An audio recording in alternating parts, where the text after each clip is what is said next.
একটা গাছ একটা গাছ ডাস্টবিনে বড় হচ্ছিল।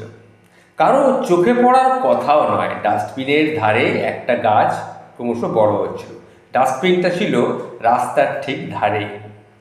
সেখানে গাছটা আস্তে আস্তে বড় হচ্ছিল, কেউ অতটা খেয়াল করেনি। কিন্তু যখন সেই ডাস্টবিনের পাশের যে গাছটা, সেই নোংরার মধ্যে গাছটা বড় হয়ে গেল, তাতে ফুল ধরলো, একটা আকর্ষণীয় ফুল তাতে ধরেছিল।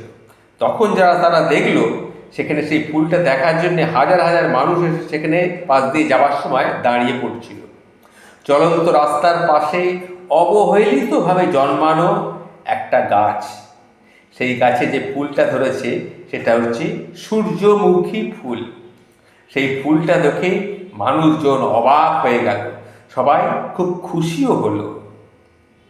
এর থেকে আমরা কি শিক্ষা পেলাম? এর থেকে আমরা এই শিক্ষাটাই পেলাম যে আপনি যতক্ষণ না সফল হবেন, মানুষ কিন্তু আপনাকে অবহেলা করে দূরে ছুঁড়ে ফেলে দেবে, ঠিক ওই ডাস্টবিনের পাশে ফুল গাছ বড় হওয়ার মতো। আর যখন আপনার জীবনে সফলতার ফুল ফুটতে শুরু করবে, তখন হাজারো হাজারো মানুষ এসে জুটবে আপনার কাছে। এটাই হচ্ছে সমাজের বাস্তব চিত্র। নমস্কার বন্ধু, ভালো থাকবেন।